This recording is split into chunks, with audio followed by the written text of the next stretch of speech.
My name is Andree Morgana, and I brought my cell phone up here not to take a selfie, but I needed something to ground me. When in the 60s, I went off to India and became a teacher of the Transcendental Meditation technique. And it was during those days, it was right after the Beatles had gone to India, and everybody in the country was talking about TM, and thousands of people were starting, and I got to be part of all of that. And first was in Cambridge, Massachusetts, where we were teaching in colleges, and I spent a lot of time teaching in the prep schools for female prep schools at that time. And it was new in our country. It was a new conversation. And it was exciting to be part of that. There was Spencer Monastery. They wanted to start Transcendental Meditation, and they had to get permission from the Vatican to do it. And it took 6 months. So it was part of something exciting happening. And I was married at the time. My husband and I went to Michigan, where I was born, to set up a center there. And one day, a young man called the center and said, I've done something wrong, and I have to go to a judge, and I'd like to start meditation as my sentence. Would you come down and speak to the judge? So I did that, and the judge sentenced him to meditate twice a day for 6 months. And again, that was something new in our country. And then later on, we organized, Maharishi was traveling around the United States, we organized for him to come to Michigan and it was quite amazing because my father said it would never happen. He spoke to 500 executives of the automobile industry. And then after that, he went to Chicago to speak to a group of 5,000 educators, and he invited us along. And we were sitting in the front row here, and just out of the blue, he looked at me and he said, tell him what the judge said in Detroit. So I go, okay. And I was, in my late 20s then, so I really wasn't very sophisticated about speaking in front of audiences. And I got up on the stage, and I started to speak, and then all of a sudden it's like, oh my God, I don't exist. I didn't have a body. And it was like, what's happening to me? And the whole room got big and unbounded. And, it was a big, in a hotel, so it was a big room anyway with these 5,000 people. And there was my thought and my voice out in the middle of the room. I thought, wait a minute, how am I going to speak? I don't have a body, and there I am out there, and this room is unbounded. And then, fortunately, the director of the TM organization was sitting in the front row, so I just looked right at him, and then I got back into sync, and I said what I had to say. But for me, that was like, wow, that's what consciousness is. And that's what I had been involved in to develop that experience and teaching other people how to have that experience. But I realized that for me, I was the type of person that wanted to have an experience. When I started TM back in the 60s, nobody was talking meditation or consciousness. And my first experience was, let's see, I think I had a thought there, and okay, there was a thought in meditation, and in between, there was no thought. So that must be what they're saying consciousness is. So that was a big revelation to me back then. And when I went to India, I was telling some people about this earlier today. It was in Rishikesh, and the first meditation in the evening, all of a sudden this part of my head opened up and I could see infinity in all directions. And I thought, okay, that's another type of consciousness. And in those days, they were calling it the absolute. So I said, okay. So it took a while to sort of figure all of this out. And but yet I realized for me, that's what I was interested in. It was like I couldn't get enough of it. And even as teaching TM, our instructions were first to come down to that state of consciousness and then to give the instructions from that level. So I started to develop that ability of understanding what consciousness is. And I was always interested in this unboundedness of consciousness. So that came about in my life to a point where it's with me at all times, and now I can function within that reality without losing my ability to be in the physical world. And so that was kind of my accomplishment within that organization. And then my mother got sick, so I moved back to Berkeley, where I grew up, to be with her. And the reason why I'm saying all of this is that I find that when I talk about it on the level of experience, it starts to trigger in everybody who's listening, what have your experiences been? What's your journey? What's your story? Because that's why you're here at the conference, is to hear what other people have to say and to grow in that experience. And Mount Shasta is a fabulous place to do it. But what happened at that point, I had some friends that had heard about something from Brazil, an Afro-Brazilian tradition, and would I be interested to check it out? So I did that. And then in checking it out, I found that, well, it was quite different than anything I had ever done before. I was used to the quietness and the silence, and you could find consciousness, you could find that which they called yourself, at that level of experience. And here, when I walked into this room, it was filled with drums and filled with song. Everybody was dressed in white. And then all of a sudden, at a certain point in those songs, the people that were the mediums just all of a sudden became mediums. And it was like, wow, how did that happen? And what's a medium? What are they doing? And their voice changed, and they started talking in a different way, and they had a level of wisdom that they as individuals didn't have. And I thought, now that's interesting. That's fascinating. And again, growing up in America, I never had any knowledge of that or any exposure to it. So I thought to pursue it again at the raised eyebrows from my family, and I went down to Brazil every year for 12 years to learn how to be a medium. And their process is very much like how you learn with the Native Americans. You don't just go in as an American to a workshop and they tell you this and then you walk out and you know it. You kind of have to go and be in their environment and sort of settle in, and somehow by osmosis you get the understanding and the knowledge of how to work with the spirit realm, how to see into the spirit realm, and then how to work with spirit beings.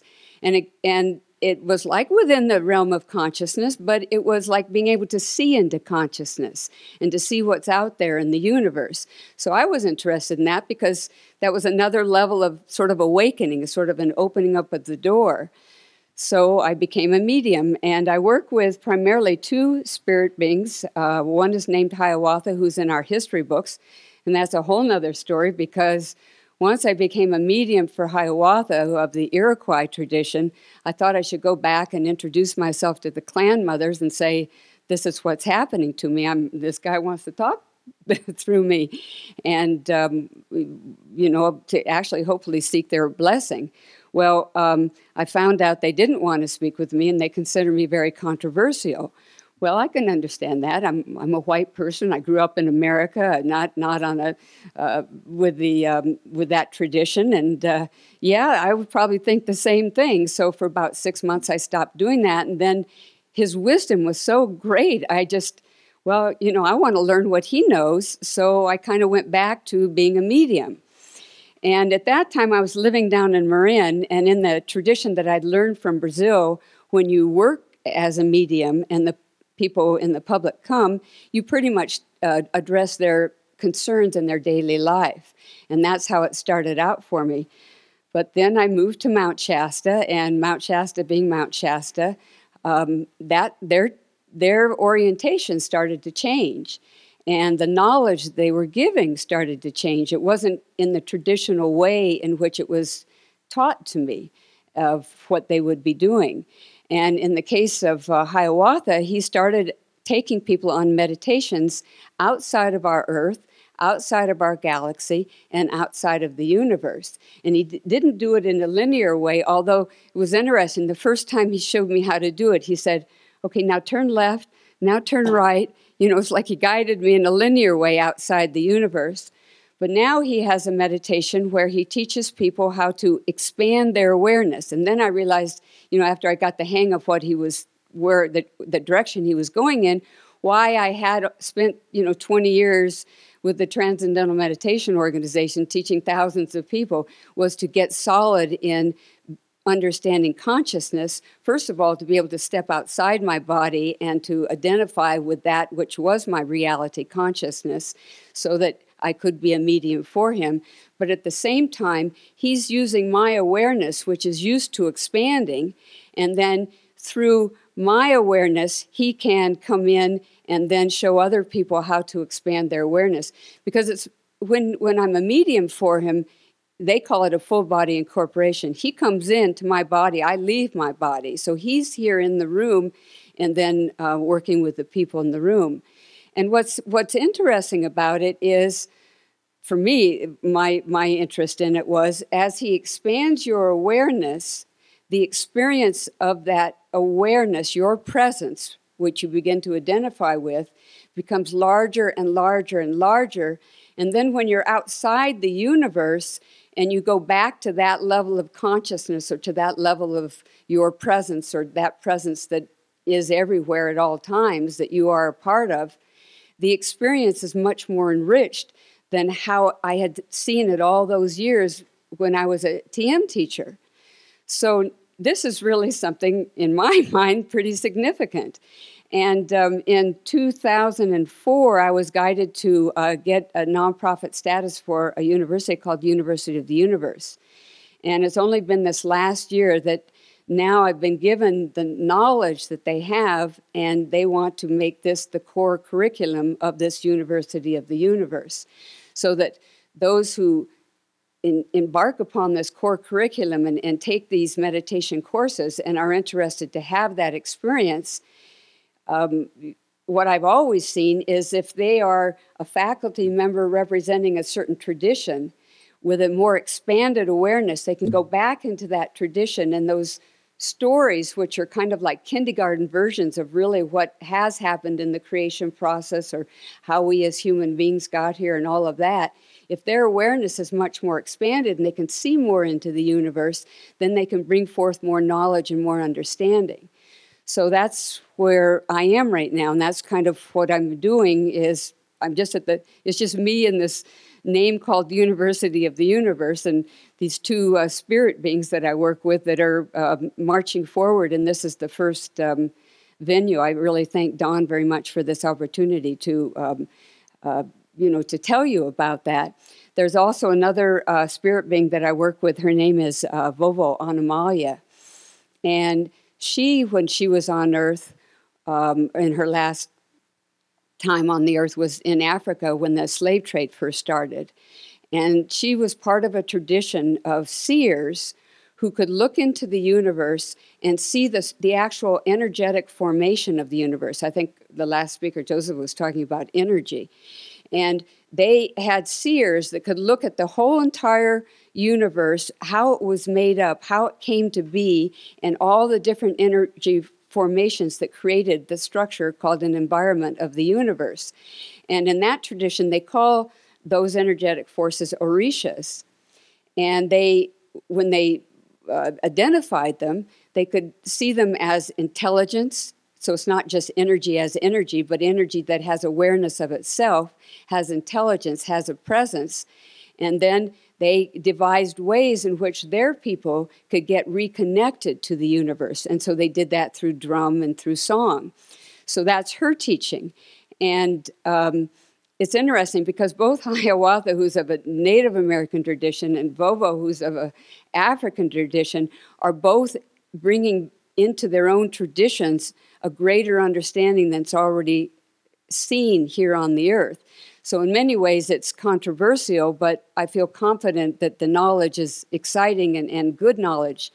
And so that's what you'll be, let's see, Saturday night is, I have 1 minute left. Okay, 3 minutes left, okay. Saturday, huh? Oh, 3. Saturday night is at 9 o'clock, and that's with Vovo and Amalia, and that will be music and drumming. And what it is, if you're interested in it, it's a way in which to experience the universe through movement rather than a quiet meditative state. And each person, when they come on Earth, brings a certain quality of that energy of the universe with them as protection. So that's what she teaches, is how to align you with that you came originally upon the Earth with. And then on Sunday night, I think it's at 8:30, and that's the meditation with Hiawatha. And he will take you right here in these seats. With your eyes closed, you'll learn how to expand your awareness beyond the Earth, beyond the galaxy, and beyond the universe. And what all of that does is, we've been around for eternity. So yeah, we've had this past life here and there and so on, but now it's a chance to really broaden your awareness and begin to see who you are through all of time, and embark on that particular type of journey. So I thank you very much.